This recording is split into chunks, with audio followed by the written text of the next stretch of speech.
All right. Thank you, everyone, for joining us today. And I would like to welcome you to our Advocacy for Youth Participation webinar, the first webinar of Democracy Reloading series that we are launching this year. Please be aware that this meeting is being recorded, and we advise you to keep your microphones off for most of the meeting, unless we provide space for everyone to for discussion and exchange. We really invite you to share your camera, to turn on your camera, to show yourselves to us, because this creates a better connection, and it's also great to see beautiful people behind the names. Thank you. It's also wonderful to see your names. So if you haven't renamed yourself, we advise you to do that, and maybe to add your country next to your name and surname. This will allow us to see who from different places connect to us today. And without further ado, I would like to introduce myself and my friend coordinator Dorka Bacci. My name is Mateusz Hoffman, and we will be facilitating this meeting for you with support of our wonderful guests that we will present to you a bit later. The agenda of today's meeting is that we will start obviously with some welcome words and objectives. We will allow you to speak and exchange on youth participation, to raise some discussions, and then we'll leave the space for our wonderful guest speaker. Later on, we'll give you a glimpse of what democracy reloading is, what's the competence framework, and what are the democracy reloading tools that you can use in your everyday job or interests. At the end, we'll present the future learning opportunities, and there are some very interesting that we prepared for you. The objectives of today's meeting is to build your understanding of the concept of participation and engaging young people in decision-making processes. We want to present you the resources and practices of Democracy Reloading Toolkit, and we want to, give you the opportunity to participate in Democracy Reloading as the broader, larger project. And now I will pass the voice to Dorka, who will take over and invite you to our first activity. Hi, everyone. Thanks for joining us. I am Dorka from Hungary. I am one of the facilitators, as Matt said before. And I would like to invite you now for a little game or a task. For this game, we will use the Jamboard. I hope you like this tool. It's not for a very long time, because after November, we can't use this tool. We will use some post-its, and I would like to ask you to put your names into this post-it, and then take or move this post-it to the position according to your opinion toward the sentence that we displayed.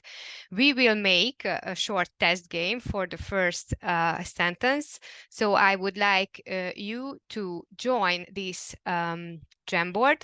If Matt change a slide, you will see the URL or QR of this Jamboard. So I would like to invite you first to join this Jamboard.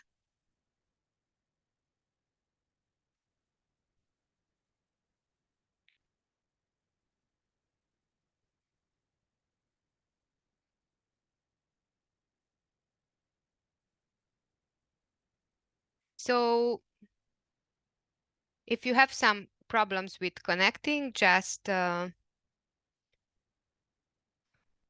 us, maybe in the chat, or you can use your microphone, and we try to help you.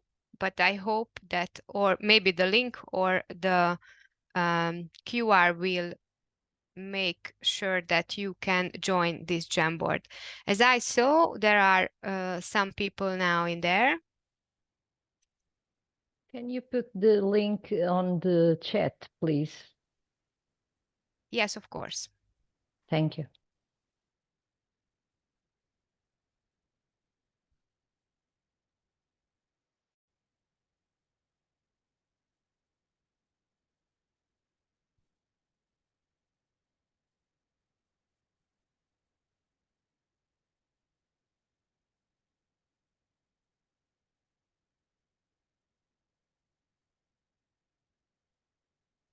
Oh, sorry, we make it twice. Okay, so you can use this link in the chat. And then I would like to ask you, Matt, to change the screen to the Jamboard. So let's see the test.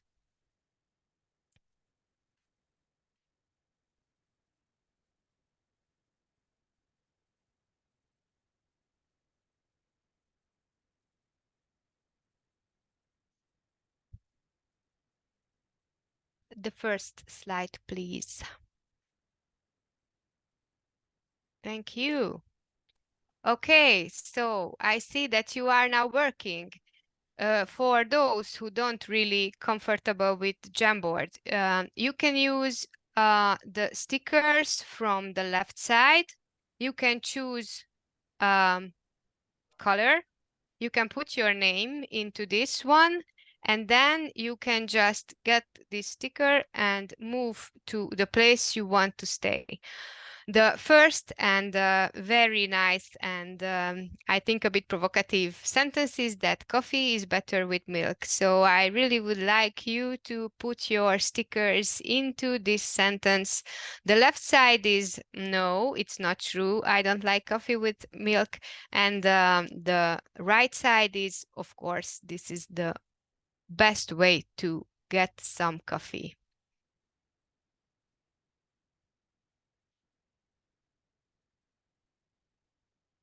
Yeah. So what about the ones who are in the middle?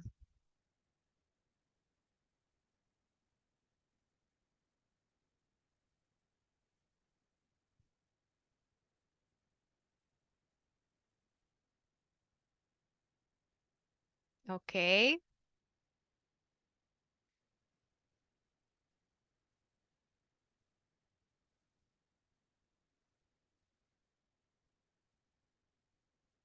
Okay, I would like to invite some of the people who are in the middle, Alex, Miriam, Camilla. Can you share us your opinion about coffee? Is better with milk or it's better if it's black? Because you are in the middle. You can turn on your microphone and share your opinion. I don't know if it's working. I'm on my phone and it's the first time, but I'm in the middle because I don't really like coffee.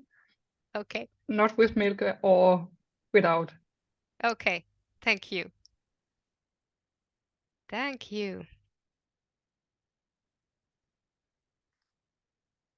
So, as far as I see, it's working now. So let's see our first sentence.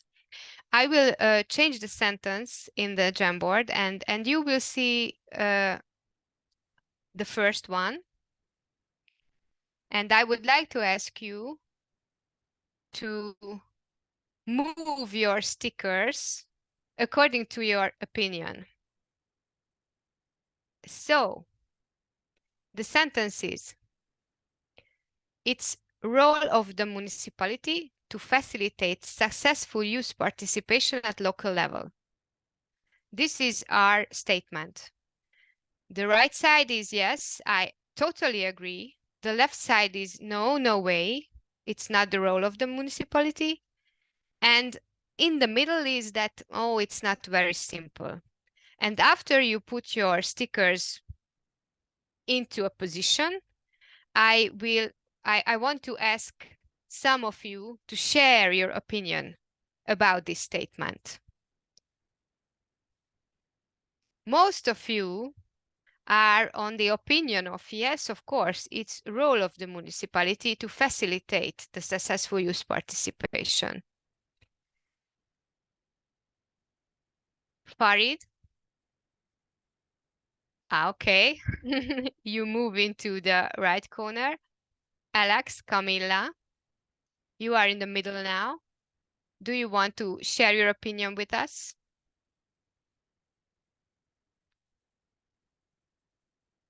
Okay, then is it anybody else who try to share their opinion with us with mic and camera?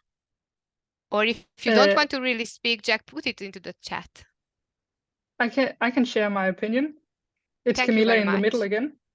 Yes, Camilla, thank you. I'm in the middle because I think, yes, the local municipality have a part of the responsibility to facilitate. But here in Denmark, we also have some other organization. I'm working in a youth school, and we have the youth, a youth council that we facilitate. But still, if the municipality don't support it, it won't exist.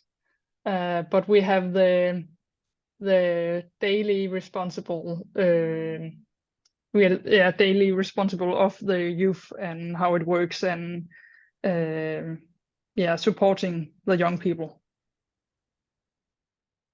Thank you very much. So you think, Camilla, that it is a two-way approach, because it is very important that there is a top-down approach from the municipality, but it is important also that there is a bottom-up approach in the facilitation of the youth participation at a local level. Exactly. Thank you very much. I would like to invite anybody else who can share the opinion. And it is very interesting that Baris is the one who at the left side. So if you are with us, Baris, would you like to share your opinion?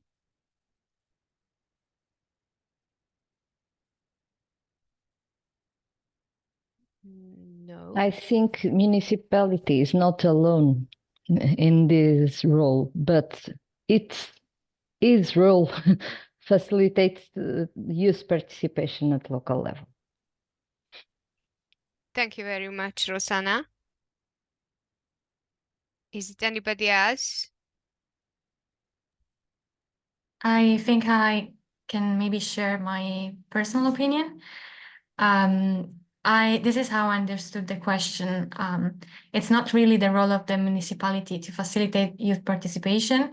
At least in my experience, it is the responsibility of the municipality to be open and engaged in conversation and exchange with youth, so that they can participate in the life of the municipality.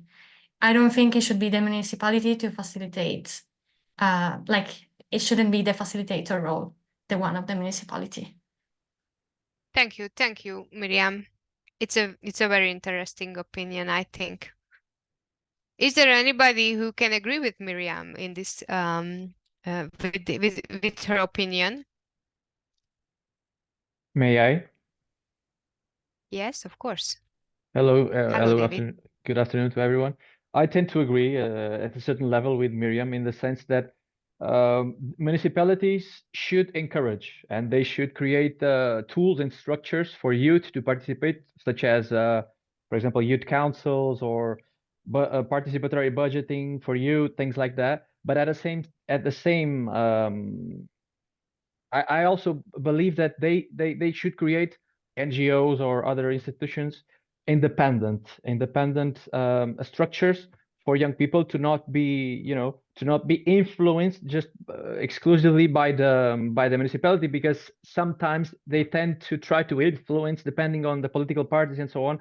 This to say what? That they must be an important actor, but they should be along with other actors in order to create an atmosphere and a trustful environment where everyone can share their opinions independently of their visions, because otherwise it might tend to create some poles, to polarize a little bit the opinion. So I believe they are a really important actor. They should facilitate the process, but along with other actors from the communities. Thank you very much, David. I think I can agree with you, because I think if the municipality doesn't have the attitude to support and facilitate this process, the youth participation at local level. Without the municipality, these organizations not really can make an effective work. Okay, so thank you very much for your sharing. Let's see the second sentence. I will change the sentence here at Jamboard, and then I will waiting for your opinion. So the next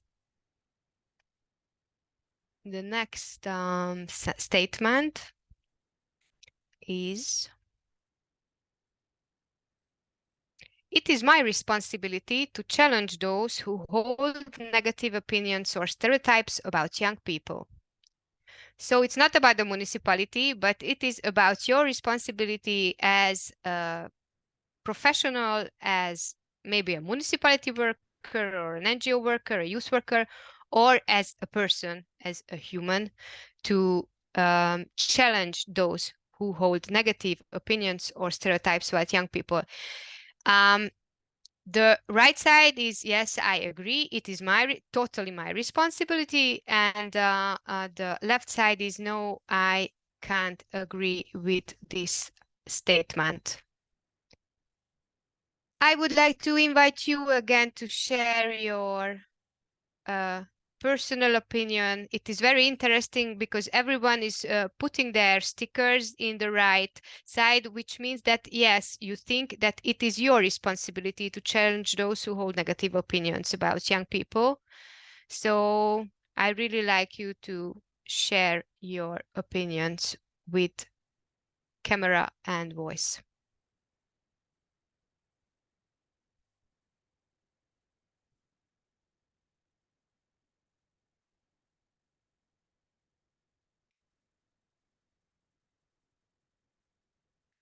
You can share what is your work, and it would be very interesting if you say some words about how can you challenge those persons.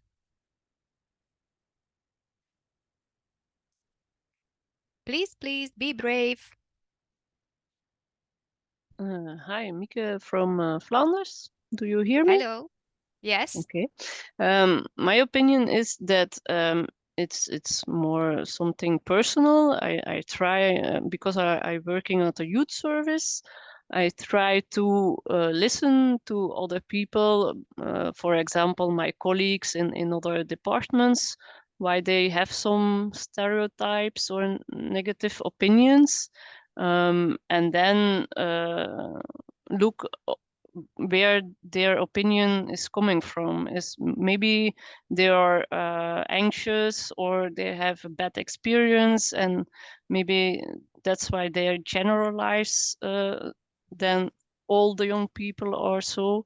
So we try to go in conversation. I don't try to say that young people are always okay or good, or try to argument their opinions, but try to go in conversation and looking at a compromise or same level or something to discuss some topics where they struggle with or where they have negative opinions.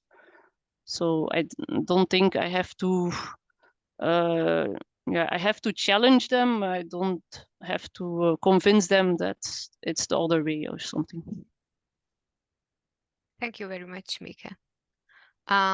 Is there anybody, I am asking you and the others, is it anybody who has challenges to challenge those who hold negative opinions? I mean that I think there is very hard work to try to not really convince, but yes, challenge those people who had negative opinions or who doesn't have the openness for hearing young people. Do you have some experiences in good or bad experiences in this field? It would be nice if you join, share us. If I may, Dorka. Yes, thank you very much, Bernard. Hello. Hello. It's just a little kind of story, little experience I get. I was working for the the mayor of Brussels some years ago, and we were setting up all our activities with a lot of participation from the young people. So they were taking the initiative, and we were asking them to participate to the process making decision the whole way. And I had this meeting with the mayor. I was working for that kind of structure. I don't remember David or somebody else before was telling, like, it was a association, but created by the municipality actually. And I had this meeting with the mayor every 3-4 months for making kind of a information point. And I was presenting the project, and we had a youth exchange with Canada. And when I was explaining him how it was working, what we decided, but when I said we, it was the team with the young people decided to do on the spot. He told me, but are you sure you're not giving pearls to pigs? Like it's a French expression. Like, are you sure that you are giving the good, more like they deserve this kind of project? Because it was, of course, with a big budget, and they were managing everything. So it was really like, I was kind of, oh my God, I really need to start again everything for convincing about participation and effect. And what did you do? I invited him to come. Of course, he didn't travel with us, but he came to several of preparation activities, and then he supported with a small money, but he supported the process. I don't know if he changed his mind really or not, but at least it was more like at least awake his curiosity about how it was working. And the stuff also, I was working with young people with ex-offenders, and that kind of bad image young people. So that wasn't helping at the beginning. And when he saw the kind of impact or result with them, he was a bit more open. I wouldn't say that he was totally supportive, but he was a bit more open.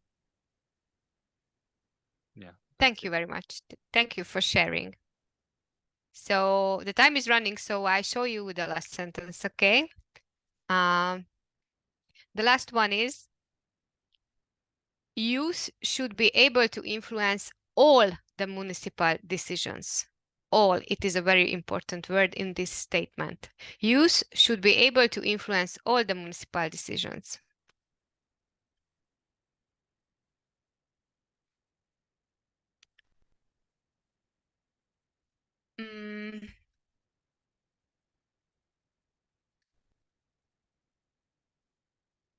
I have already, yes, changed the sentence. I'm not sure if you see.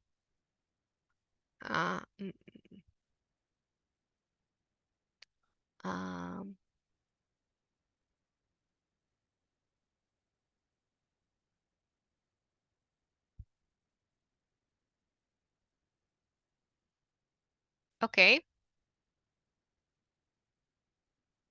These answers are a bit diverse than before.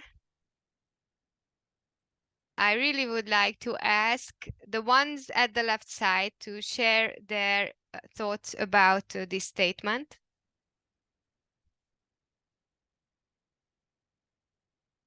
Boomer, Ayub, Kamil, Rosanna,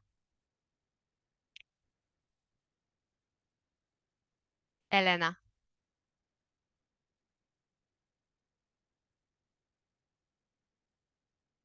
We have 3 more minutes, and I really would like to hear your opinion about the influence of all the municipal decisions.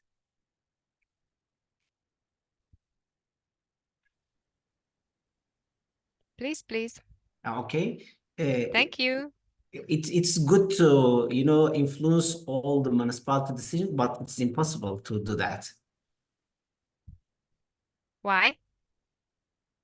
Because when we are talking about the municipality decision, it's have a lot of dimension, financial dimension, social dimension, infrastructure dimension, and when we are talking about us as an NGO or as a person, so if you have ability to influence all decision, it means that you have to have all the expertise. Okay. I think influence could mean a lot of things. So there are levels in influence. Maybe not all the influence needs a huge expertise. Yes, Daniela. Hello. Hello. I think that it's important that youth is influencing all municipality decisions, but it's probably based on this. What is my concept of influencing? I think it has to do with the representation. So, in my opinion, youth should be represented in all the different institutions where municipal decisions are being made, like depending on the countries, of course, but the municipal assemblies, youth councils, and so on and so on. And influencing doesn't mean deciding. So youth is not going to be deciding for anything alone, but they should be represented by similar ones. And their perspective, their concerns, their vision, their I don't know, all of this, I think, should be included together with the vision and perceptions and needs of all the other people who are representing other groups of that community. And in that sense, I think that it's valid for all kind of decision made in all different fields like housing, education, health, culture, all fields. Thank you very much. Thank you for sharing, and thank you for the contribution. Something happened. Okay, so thank you for the contribution in the chat. It was really nice. Now we should end up this game, and now I pass the floor to Matt to introduce our guest speaker. Thank you, Dorka. Just a second.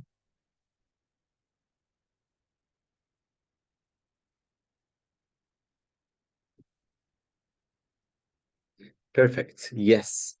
Thank you again for this wonderful warm-up activity. And now we would like to introduce you Mr.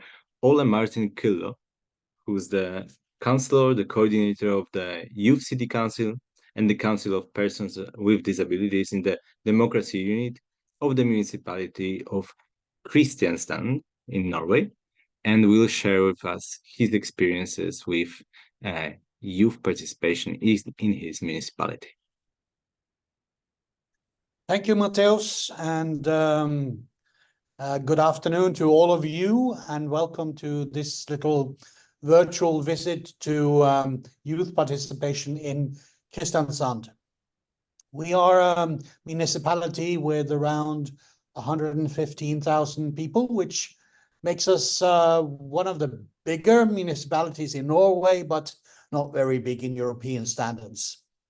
So I'm going to be talking a little bit about what we do, why and how and what we do.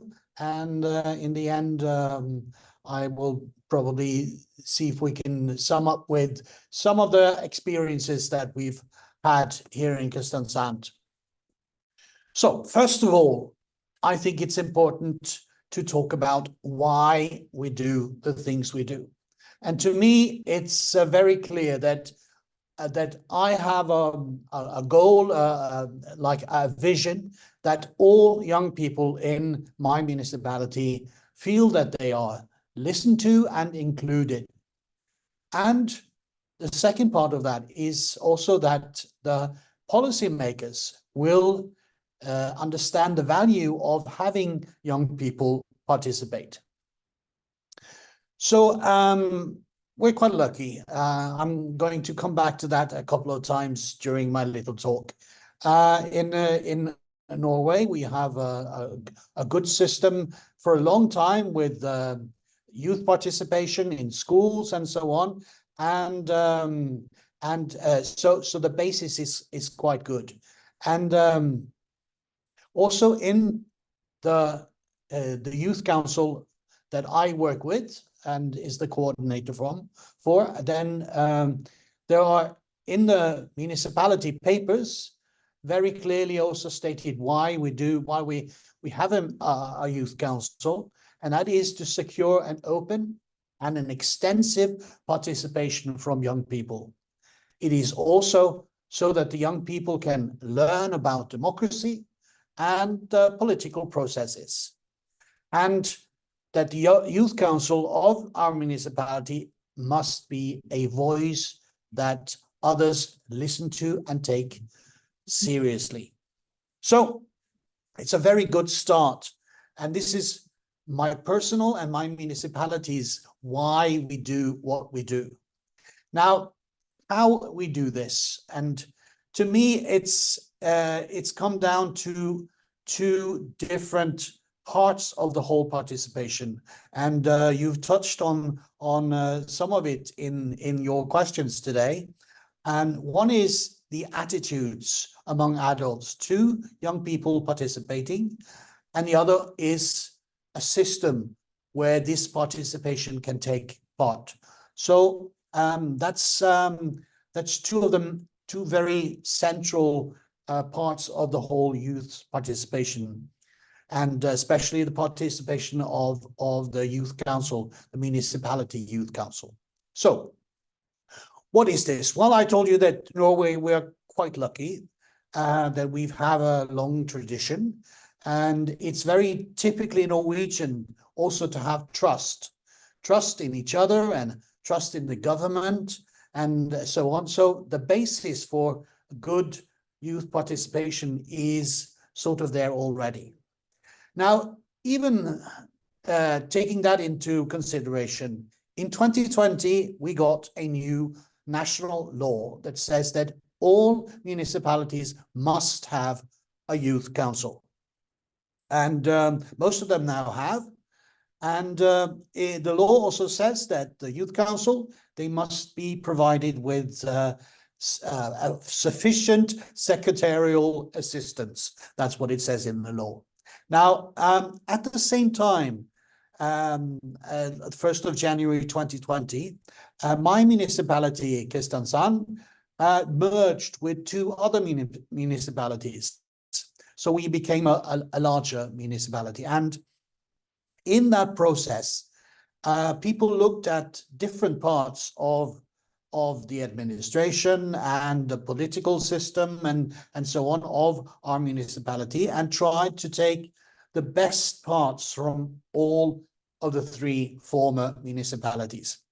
And we were lucky enough that someone also took upon them to look at the youth council, and how can we have a good youth council and an effective youth council, one that works towards why we want youth councils.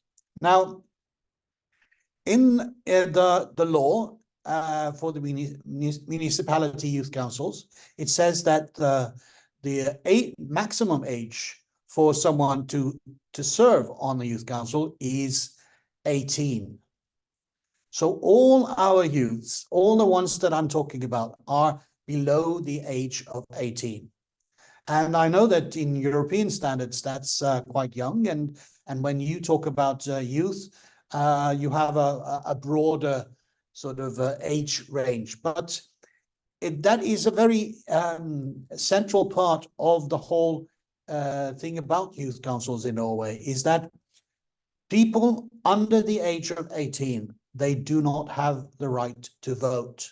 So youth councils are their way of taking part in the decision-making and policy-making in municipalities. So it's quite important in that way. And when we merged in Kristiansand, and they looked at our youth council, they made the decision to have someone like me almost full-time to facilitate the youth council, their work. I'm the secretary, I'm their advisor, but I am in no way their boss. I don't decide anything. I just listen. And sometimes we say that, well, there's a reason why I have only one mouth and 2 ears, because I need to listen twice as much at least as I speak myself. Now, and if I don't do that, then the Youth Council will tell me, which they have in some occasions. Now, in Kristiansand, our Youth Council is representatives of all the secondary schools and all the high schools within our municipality, and they are around 30 people all in all. So we have a rather big Youth Council, and all of them meet around every 5th week. But they are divided into 3 committees, one for upbringing, one for culture and sports, and one for planning and environment and so on. So, and the leaders and deputy leaders of each of those 3 committees, with the leader and deputy leader of the whole local youth council, the 8 people, they are the sort of the governing board of our youth council, and they meet every 2nd week. So every 2nd Tuesday, they have a meeting. So that means that, yes, they can be there to influence not only youth matters, but all kinds of matters. So we have established a system. And the system is that they have meetings. I facilitate the meetings, but they lead the meetings themselves. They decide what they want to do. And as to the question that was posed earlier in this webinar, then yes, they decide themselves, because it's not up to us, actually, the way I feel, to decide if they can influence everything in the municipality or not. That's up to the young people. And so they decide themselves what cases they want to take on and so on. Now, it's important to have the system, and the system is the help. It's also the funding to have someone like me work full time, and also to give them the kind of support they need to be able to understand all the papers and so on. So that's a big part of my job, is to sort of translate papers, municipal papers, and make them accessible for the young people. And in our youth council, they don't just talk about youth matters like youth clubs and so on. They take part in giving their opinion on very big matters, all the major plans for the municipality and all the minor plans for the municipality. As I said, it's up to them what they would like to give their influence on or not. And it's also important that they feel that they are listened to and that they are well taken care of. And one of the things we do to make sure that they are well taken care of is to support them with food and drink when they come to meetings. Sometimes pizza, sometimes something else. And that's also a part of my job. And they get paid. They get paid for every meeting that they attend. And that's important. They don't get as much as the adult politicians, but they get their fair bit. So that's also a part of the system that we have created. Now, they have the right to ask people from the administration to come into their meetings to explain things or to give them answers to their questions and so on. And they very often do that. They can call on the directors of the municipality, of departments of the municipality, and so on.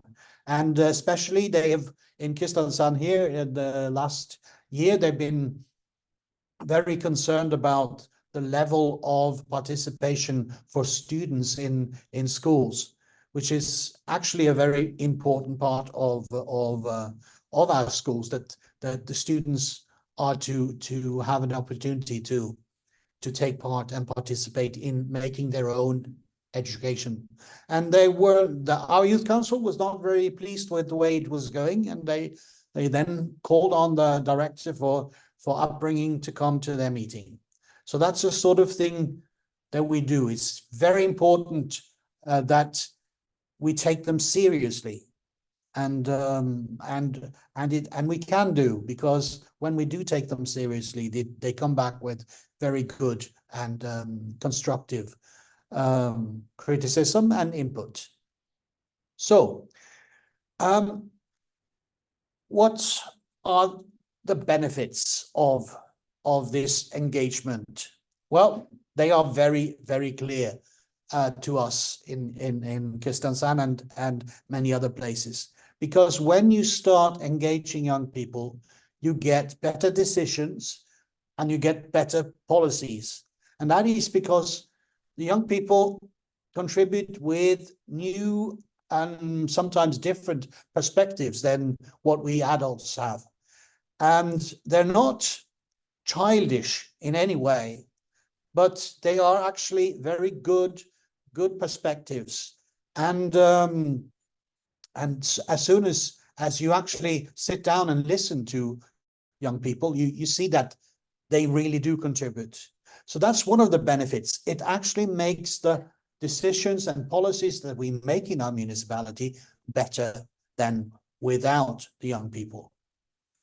And engagement is also a very important part of an important benefit of this engagement, of engaging young people, because the engagement in itself is important. These are the young people. They are going to be solving the big issues when they become adults. Well, they're actually taking part of it already, but they will be faced with some really big and important issues. And having them engaged and feel that there is a purpose to them being engaged is a very important part of the whole system of youth participation. And they get a democratic experience that will further be of help to them and use to them and use to us as the community when they become adults. But if you really want this to work, I've learned that you have to really listen to them. You have to listen without prejudice. And that's really important, because my experience is that most young people, they have a built-in bullshit meter that they can sense very quickly if you are just sort of placating them or just, pretending to listen to what they're saying, pretending to take their input into consideration. So you have to really, really listen. And then it sort of makes sense. We have a sentence in the youth council that says, if you are interested in what I have to say, I will say something interesting. And that really goes for young people, because a lot of young people don't feel that they are really listened to by adults. So that's a very important part, I feel. And another part that is also very important is the feedback. Now, very often we ask young people to participate, to give their input. We ask them, what do you think about this and that, and so on and so forth. And we never give them feedback. It's really important. Now, many municipal matters take a long time, like, for example, building a school. And you can't expect the school to be finished within a year or two if they're building a new one. But you can tell them and give them feedback on what has actually happened. Now, they had some wishes for the new school. They wanted a certain way of laying out the rooms, or what's going to be outside or inside or whatever. And you can give them feedback before the school is actually finished. And that's very important, because if they keep getting asked about their opinions and you don't give them any feedback, then they will lose their engagement. And that is one of the worst things that could happen, I think. So how do we work to change the attitudes of adults with negative attitudes towards young people's participation?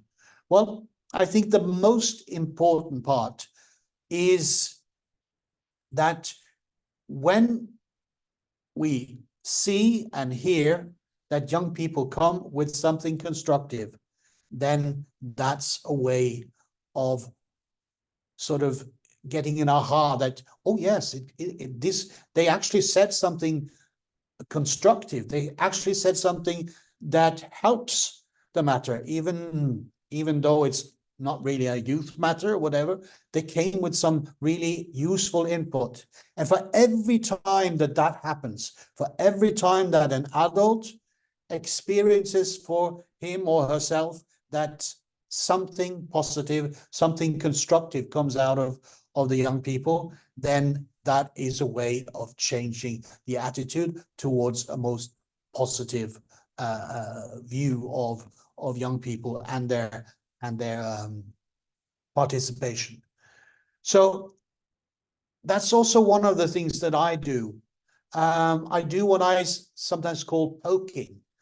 And I'll give you a little example. A few months ago, there were plans to have a 2-day conference on the state of upbringing for young people, children and young people in Kristiansand, especially from families who had challenges, economical challenges, and so forth. And I had a look at this list of speakers, and there was not a single speaker below the age of, well, let's say 35. No young people were invited to speak. So that's when I start poking. I call up the organizer and say, are you actually going to sit for 2 days discussing the way the life is for young people in Kristiansand, and you're not going to have any young people speaking at your conference? And fortunately, most adults in Kristiansand understand that, oh, yes, it would be good, but how do we do it? And they ask me, well, can you help us out? Can you find someone? And I can, because I work with some very capable people in the youth council. They are very, very good. And it happens every time. This time I got 2 of the members of the youth council to come and speak. They didn't get a lot of time to speak, but what they did was they spoke very eloquently. And some people actually came back to me and said, well, they were the best speakers of the whole conference. And these kind of experiences, I think, are very important in changing the attitudes, in forming more positive attitudes.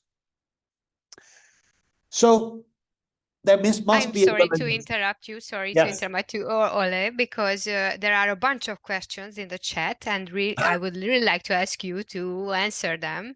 And you Yes, have I will. 8 more minutes, okay? Yes. Okay. So, but I've actually sort of come to the end of my little speech here. And yes, I've talked about system and I've talked about attitudes. And I think that these two go hand in hand. That the system must be there to get positive attitudes, and the attitudes also work to get a better system. So yes, questions.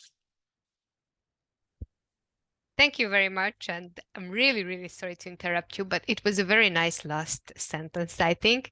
So the first question is that there is an argument which is say that the youth need their parents to have a somewhat life in the right path. So should we give someone this kind of youth as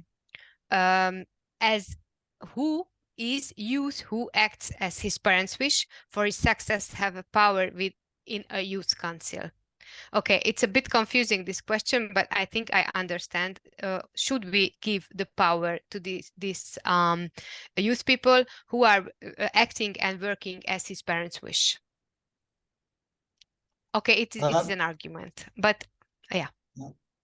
Yes, I mean, my experience is that when you really, truly give young people the chance to speak, and you really want to listen to what they have to say, then there is no danger at all in giving them that voice, because the young people are very, very responsible when it comes to what they say. So thank you. yes. The second question is how to find young people that are interested in decision making, and what can motivate and interest them to participate more in this field? Well, there are different ways, and even in Norway, there are different ways of finding the people to serve on our youth council. Now, in Kristiansand, we get them from the schools, from the student councils in the schools, but I know that other municipalities have, like in open, they go and put an advertisement in a newspaper and say, who are you engaged, or would you like to be engaged? Would you like to be a part of our youth council? And people apply. That's one way of doing it too. But I think the more experiences young people have of being listened to, then the more young people will want to be engaged. Thank you. The next one. Are the youth council members ready and competent for, from the start, or they need some training or empowerment? And if yes, how do you do it? Well, some are very ready and some are not. And we welcome all of them. And the system that we have in Kristiansand, where you can serve on a committee and meet only every fifth week, and take part in more informal conversations about matters, is a good learning ground. And we've seen that quite a few people start out there, and then they become more and more proficient as it goes on, and they end up being a leader or deputy leader of one of the committees, and taking more responsibilities on. It's yes, it is for us, the local youth council is both a place for them to be heard, and it's also a place for them to learn how to be heard. Thank you. David has 3 different questions, but I guess the first and the second one you answered already. So the third one is, how do the deliberation discussed result in actions per policies or approvals to implement any kind of changes? Mm-hmm. Yeah, and then we are talking about the system, because there must be some platform for the young people to be heard. In Kristiansand, the youth council have a place to speak in several political committees, and they also can go and speak at the city council meetings and give their opinions there. And they can also submit written opinions and so on. So there's a need for there to be a system, so that they don't have to fight every time they want to let their voices be heard. And fortunately, we have that here in Norway and in Kristiansand. So they are a part of the political system, actually. They are considered elected officials. Elected officials from 13 to 18-year-olds. Yes. Nice. It sounds great. The next question is a bit connected to this. Have you had any situation when a decision maker in administration or elected politician had doubts about involving young people? Oh, yes. Oh, yes. Several, several, and was still working with so many of them. Now, the politicians are actually our best supporters, and that has to do with what I was talking about, that they have experienced that when young people come and take the microphone in their meetings, what they say is very constructive and very good. And some of the administration they maybe haven't had that experience yet. But some people in the administration are very good, and some have doubts, or they feel that it's something extra that they have to do. But our laws and our bylaws in our municipality are very clear. The youth council, they are a part of the political process. Thank you. We have time only for one or two more questions, but there are several ones. I would invite you to answer it maybe in the chat. But the last, or the one before the last, is: do you consider your youth council inclusive? How do you facilitate the participation of marginalized youth groups such as ethnic minorities, NEET youth, working youth, etc.? Yes, very good question. Now, because we have so many people, around 30 people, then there will naturally be a lot of different types of people. And even though some people think that our youth council only consists of sort of the very good, or the people who are good at school or whatever, very smart. We have all kinds of people. And I think it's also something to do with an inclusive society that we have in Norway.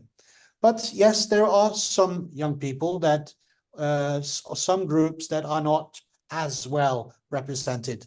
And that's also a concern for our youth council. They want to include more people, maybe with disabilities, so they're working towards that. They have a new system that they're going to start working on this year, where they have 3 free seats where people can apply. So in addition to the ones that come from their schools, they also have 3 free seats that people can apply. Say if you're a disabled person and you really want to get engaged, then you can apply for a seat on the youth council. Thank you. And a very, very quick last one: how many euros they get for coming to the youth council? I mean the fee for Yes. day. They get around 75 euros, I think, 70 euros, something like that, for each meeting that they attend. Okay, in Hungary, it's a nice fee. Thank you very much. Okay, thank you very much, Ole. It was really good. I really encourage you to answer the question remains at the chat, and I would like to pass the floor to Matt.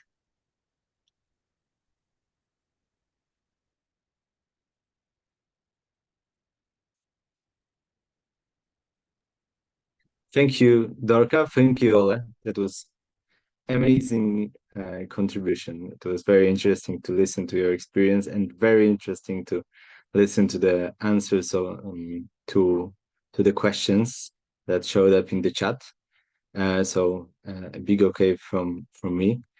And now I would like to once again introduce or invite our participants for some collaborative work.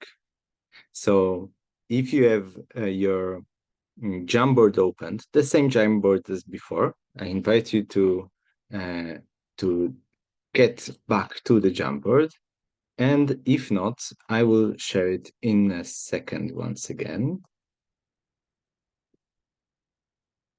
I did it. Oh, again, we did it.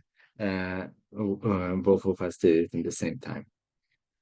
So instead of sharing this screen, I will maybe share the Jamboard itself and show you to what am I inviting you now. Last time we were on the second card, but now I'm inviting you to the card number 3. So this one. It's fragile, so please don't put anything on the Jamboard just yet and wait for my short instructions. I see many of you, lots of you are present in the Jamboard. I'm very happy about this kind of interaction. So this will be an experiment. It might not work out. Let's see.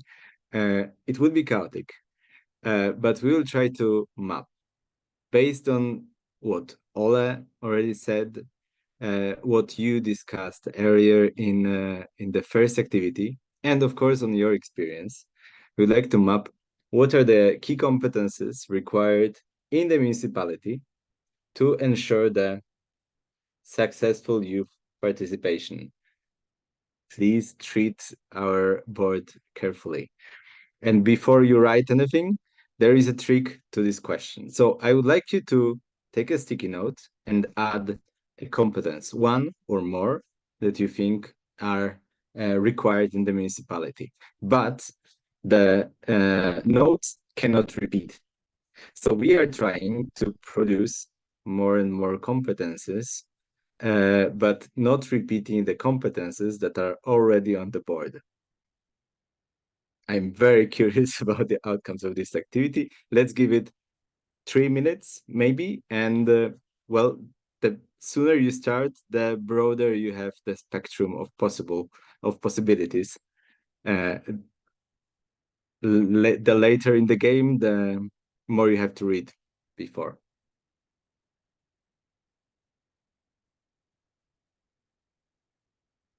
I will skip the nice music in the background because it will take too long, and I will save you my singing.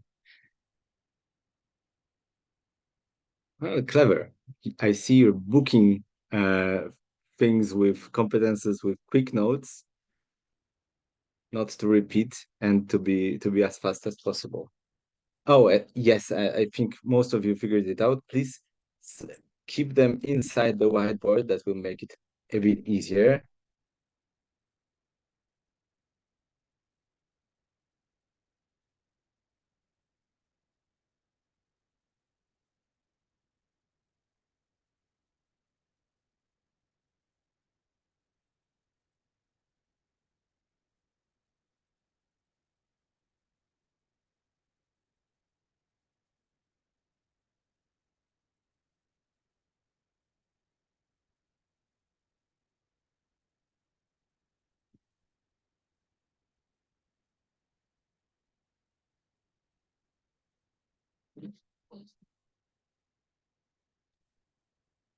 Also, if you can help me to make these notes a bit smaller, because we will still need some space in this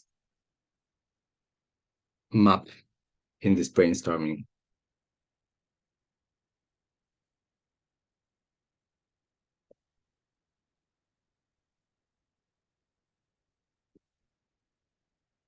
All right, let's give it final 20 seconds, maybe.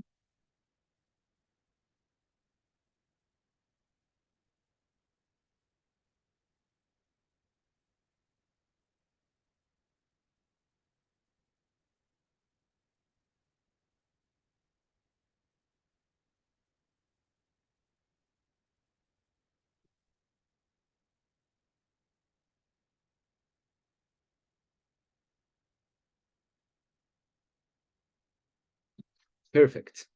And you can finish if you are writing anything, but let's maybe hold on with adding more. And now I will try to add some salt to this exercise and maybe explain you a bit where are we going with it. So I was clever and I prepared in advance some keywords that I will put above. I'm looking on to the right because I want to look at you and to look on my second screen. I'm adding management, strategy, youth, and municipality. And if we take this, or I can try to go one by one and ask you maybe about the competences that you shared. But for example, if we are talking about patience, I would guess that patience falls somewhere between municipality and youth. It's about competences that should be on the side of the municipality that creates the space for young people to participate openly in decision-making processes, but also should be somehow on the side of young people who should be empathetic when they are engaging with adults, right? Capacity building. Well, this is tricky because I believe both municipality and young people need a capacity building to be able to work successfully on youth participation. But then if we think of youth participation in terms of strategic approach to capacity building, so long-term approach on how to build the capacity of both young people and adults, and from the side of management, so how to ensure that there is space, time, and money for capacity building, we can put it again somewhere in between. Speed, for example, can be put closer to management. Having the right tools, use methods that work with the group that participate. I believe this belongs mostly to municipality, as they should have both the skills but also the knowledge, the skills, and means to facilitate this work with young people.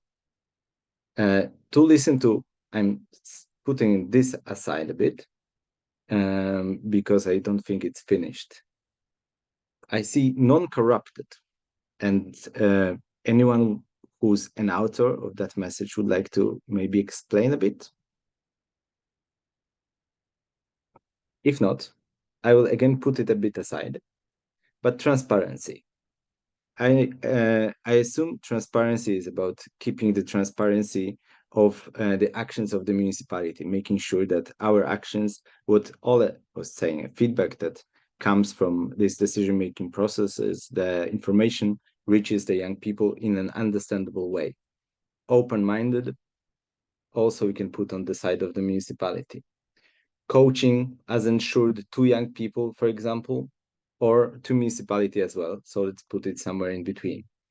And as you can see, basically with any of these competences that you wrote, can be assigned to either the tasks of the municipality, competences of the municipality, competences that should belong to young people, should be on the side of young people or towards young people. The strategic thinking inside the municipality that is required long-term to ensure the long-term quality of youth participation. And finally, the management. So basically day-to-day management of youth participation in terms of, for example, where to find funding to create successful spaces of youth participation.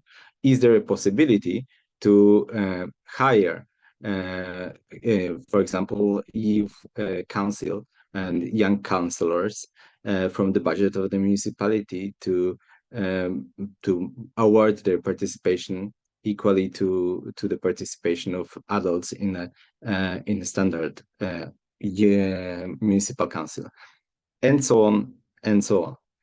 And I'm getting to where I want to to present you the reference framework of competences that was developed within the Democracy Reloading Partnership and is, let's say, a fundament on which all the tools of Democracy Reloading were built.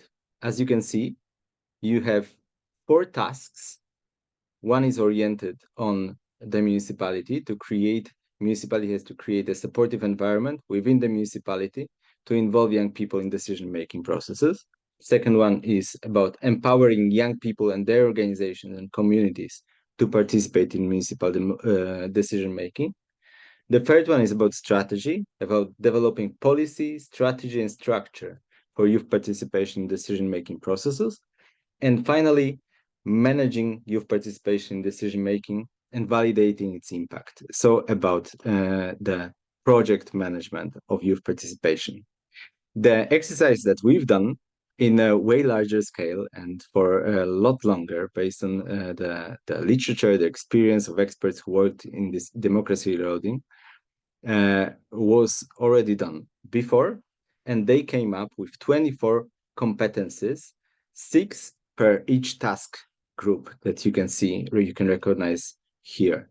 They belong to, 2 belong to values and attitudes, 2 are about the knowledge that should be in the possession, and 2 are about the skills that are required to make this task happen. And finally, there are also 8 descriptions of the organizational environment that is required for successful youth participation. And now I'd like to give you a glimpse of the Democracy Loading Toolkit and what it offers for you. How can you use it in your day-to-day work? I already told you about the competences and how they look like. This is like the clearest way that to understand what the competences are needed. But under the Democracy Reloading Partnership, which is an Erasmus plus SNAC project, developed and connecting national Erasmus plus agencies from multiple countries across the European Union. Based on the competence framework, more tools were developed. So on the Democracy Reloading website, and I will show it to you in a second, you can find a collection of resources, tools, and exercises. You can find practices, such as the ones that Ole shared, that describe different practices across Europe and neighboring countries, assigned to different competences in the reference framework. You can find a self-assessment tool to assess the competences within your municipality and to assess the state of youth participation in the municipality. A change tracker that allows you to evaluate and assess the practice that you have in your municipality that are created to ensure successful youth participation in decision-making processes, and some more tools that you can discover yourselves. And now I'll try to take you directly to the website and show you how to find yourselves there.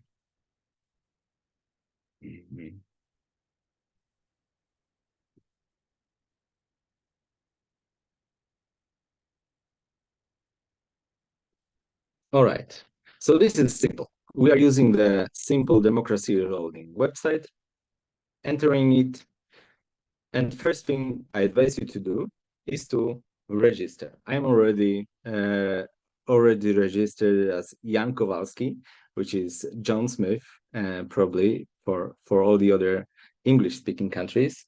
Registration does not require you to confirm the registration link, so it takes less than a minute. And you can start, for example, from the assessment tool. The assessment tool gets you through all the different competences, through the 4 tasks in the municipality, and allows you to first understand what the task is about, and then mark if you are you feel strong about particular competence, or to the contrary, for example, if you feel a bit weak and you need to learn more or develop in it. You can assess yourself either individually, so as a person, for example, working in the municipality, or inside the team. So you can invite your colleagues and do this assessment collectively. Where does it take us? Well, first you can finish the evaluation. That can take you 10 minutes, but it can take also several hours, depending on how much time you contribute and how much time you have for that. And at the end, you will receive this kind of report that outlines which competences you need to improve inside your work inside your municipality to ensure the successful youth participation. These competences that require improvement are divided into tasks. And once you complete this step, you can jump back into the Democracy Reloading website and get to the dashboard, where you can practice the skills that you just mapped. So for example, from the assessment tool, I can learn that I need to improve my skills in terms of advocating for youth participation in decision-making processes to get the support of public servants and political representatives. On the dashboard, I can select the you can find like a training course that brings you through each of the competencies. So for example, if we select the first task, the municipality, I can find all the competences, 6 competences designed for the municipality. I will try to find the one dedicated to advocating for municipality and acquire a new skill. I can briefly understand what's going to happen here, learn a bit about the theory by reading the article, go to the practice. So learn about a good practice, a practice that reflects this particular competence and was mapped by the authors of the framework. And finally, learn how to improve. So either you will be able to also get an exercise that you can do inside your municipality to exercise the skill that you are acquiring, or you can find more resources to learn more about that particular task, because as you could see, this training part, the theoretical part, was quite brief. And finally, you can acquire the new task inside your competence framework. From the perspective of the dashboard, you can easily track which competences you acquired and which competences you still need to improve. But that's not all. Apart from that, on the dashboard, on the page, you can also find practices and stories from Democracy Reloading community. Anyone can add a practice that will be evaluated and added to the website. The practices describe competences that they touch, they are connected to. They describe usually the authors, and you can find some more original content where the practice could be more broadly described. Finally, apart from the self-assessment, you can also find the change tracker, which is a new tool in the toolkit. We can share the link to it in the chat here. And this allows you to examine the current practices you have in your municipality to check if they are really impactful, youth-friendly, and so on. You can access this at the moment through this link because it hasn't been fully integrated with the website, or through the news site of the website. If you enter the change marker, you download the change tracker. It looks like this and provides you with with the overview of the tool, instructions how to use it, and a set of indicators that help you to evaluate the practices. We have some quick space for maybe 2 questions around the toolkit, but I see the chat is rather empty.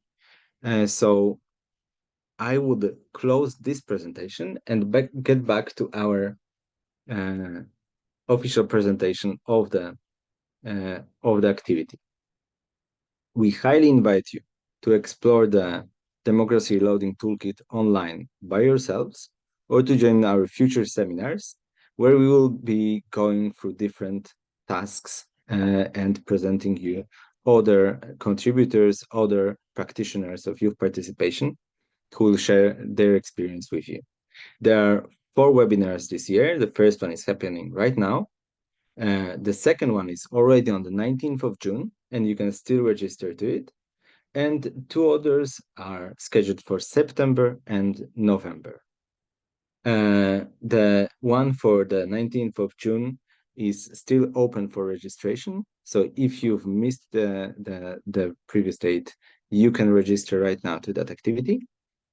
And now I will pass to Laszlo for 5 last minutes, who's the coordinator of the Democracy Reloading project, and will be able to share with you the future opportunities that you have within the Democracy Reloading community. Thank you very much, Matt. Can you please put back the presentation? Because you are sharing your screen. The last 2 slides. Absolutely. Thank you very much, Ole, for accepting our invitation. Your presentation was really, really very interesting, inspiring, and motivating.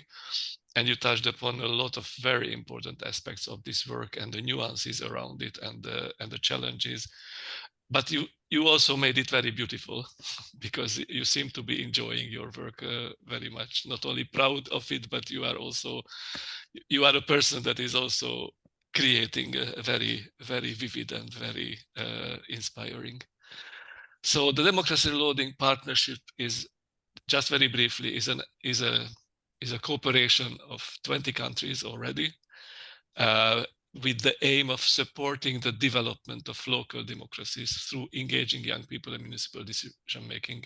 In this community and among the experts and among the national agencies of the Erasmus Plus program that are member of this project, we all believe that young people can contribute a lot to the development of democracies by participating and influencing the decisions, and also reflecting on the actual challenges of democracy and reflecting on how to solve social problems.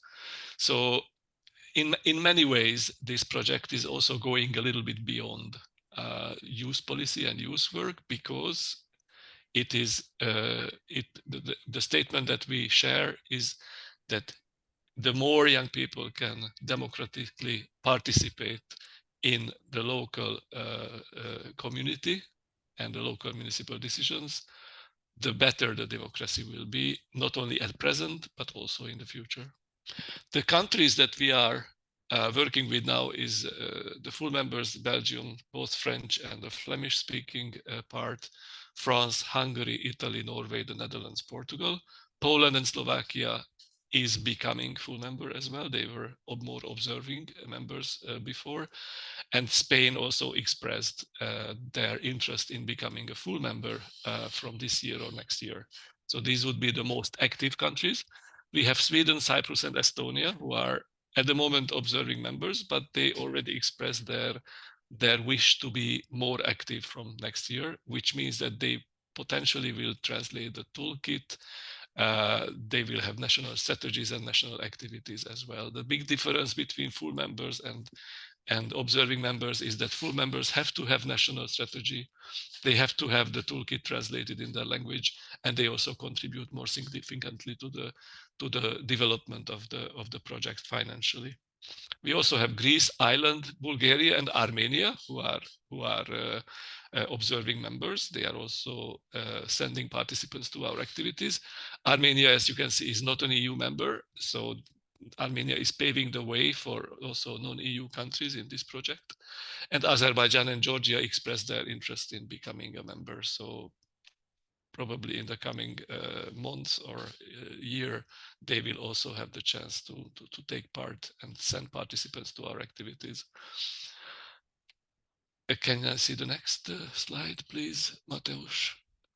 This year, we are reprinting the cards. I can show you. We have a card, which is basically the reference framework put into cards. So if you come to a training course of democracy loading, you will get this one as a tool that you can also use with your colleagues in the municipality, with youth workers, with municipal staff, with politicians, on reflecting on the different competencies. The big change that we'll do in the next version, the next edition, is that instead of statements, we will have questions. So it is more inspiring to discuss the 24 competence elements. We have a complete website update in progress, which means that this website will be changed by the end of this year. In December, we will launch the updated and improved website, which will be more informative, more educative, and also from the perspective of a learner, more simple. I think this is very important. We had already a big conference in February in Brussels, which I don't want to bore you with. The next training course we will have in Braga in Portugal in July. The application, the call for participants is still open out until the 26th of May. You can apply. So if you want to come and attend a 4-day training course, and you are from one of these 20 countries, of course, because unfortunately the training courses are only open for citizens of these countries, which I mentioned. If your country is not taking part, then you can also check with your national agency of Erasmus Plus Youth or with the National Youth Council why they don't take part in the project, and they can also change this. So you can apply to be part of this 4-day training in Portugal in July. We will have another training in October or November in Belgium. Most probably it will take place in Mons, in the city of Mons, more or less a similar size town as Kristiansand in Norway.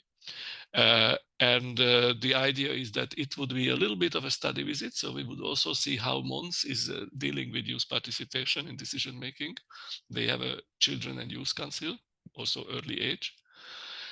And the other difference from the activity in Braga is that it will involve one youth council representative and one municipal officer from each municipality that we select. So it will give the chance for about 12-13 municipalities to be present. And we'll also Laszlo, there is a question, sorry, about Sorry, I the don't see training in Braga. Yeah. No problem. The question is from Mika. Is the training the same as the training I came to in Budapest, the municipalities for democracy, last year and this year? Yes. The training is very different from the one in Budapest, but it is the same concept. It will be the 5th training after Budapest in 2021.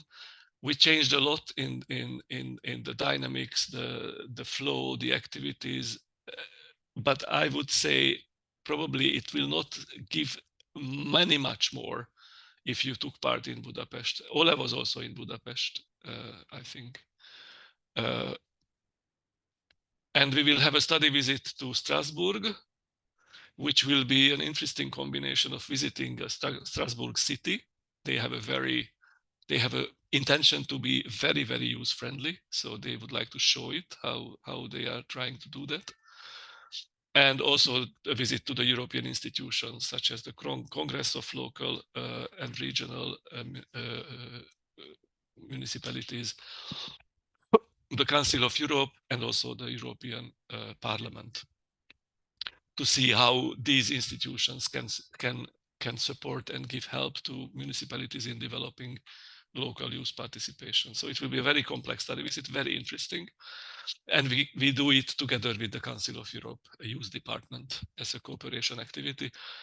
This will take place in the last week of October, and the call will be out on Saltos in June. All the other two activities. And the last slide, please.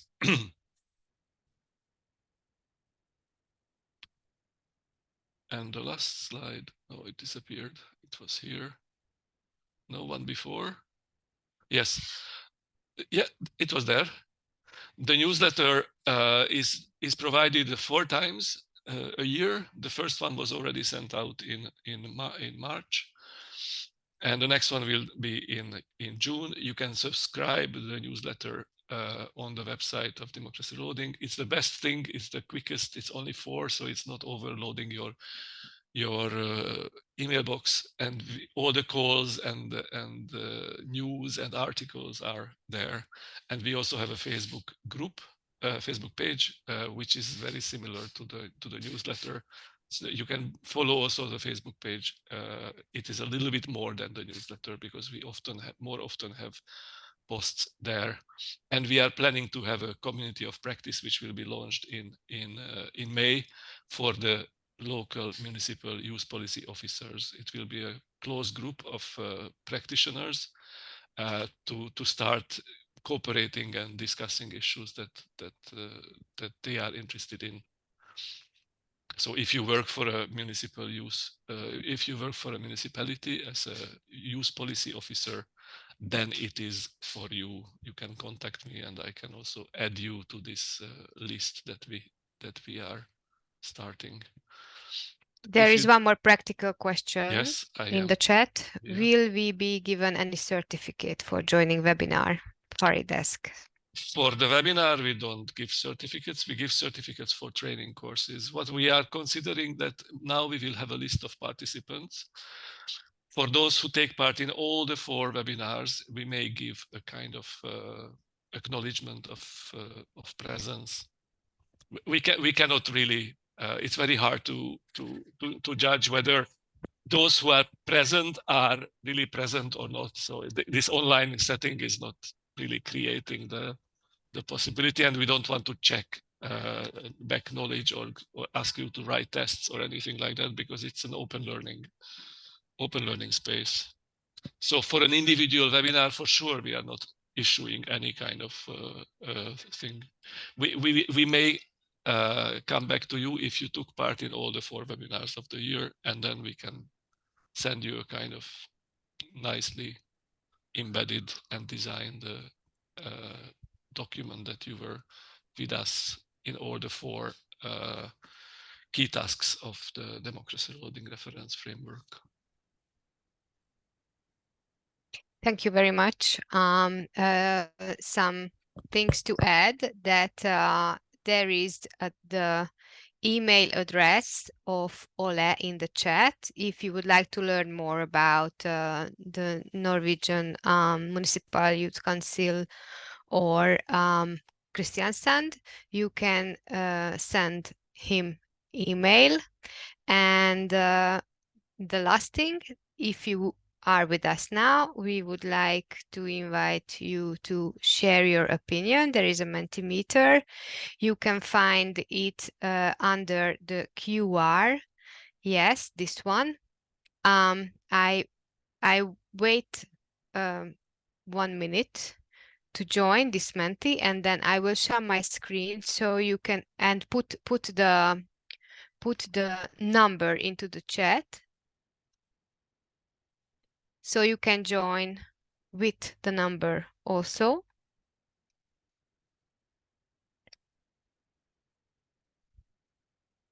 And I share my screen to show the results to all of you.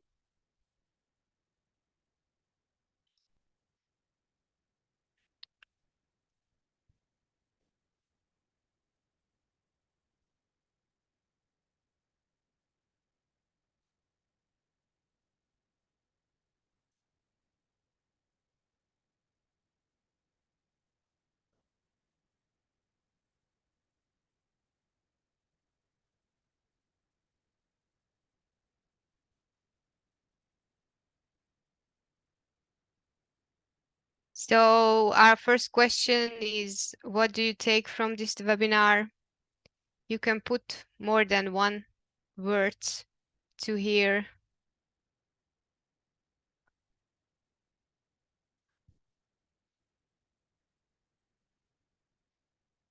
Yeah, there are several answers. Inspiration, framework, network, interesting tools. Thank you very much for joining. Yes. Reflection for my work, knowledge.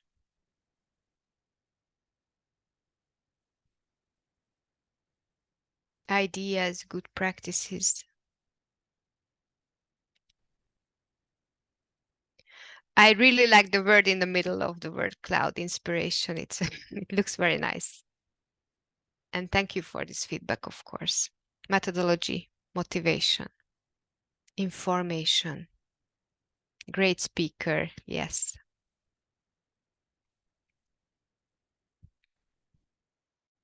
Okay, thank you for joining. And the second slide. It's 3 simple questions. How do you evaluate this webinar? How do you evaluate the sharing of the practitioner? And will you try the toolkit?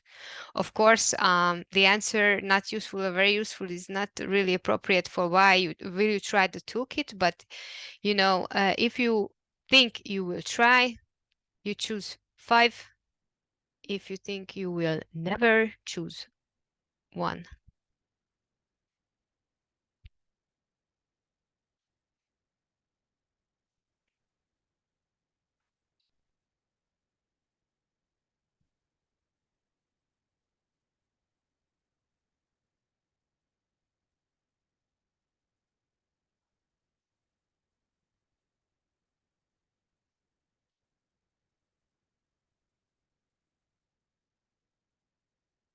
It is always interesting seeing how it grows.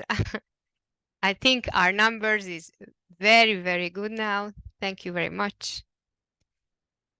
It's 12 people who joined this slide.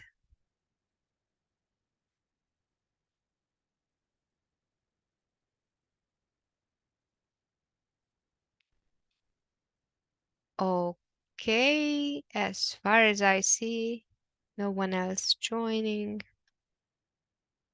So thank you very much for your contribution and thank you very much for listening.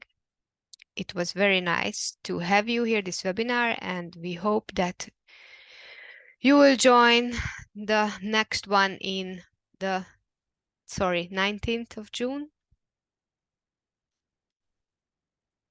I hope I said the right date.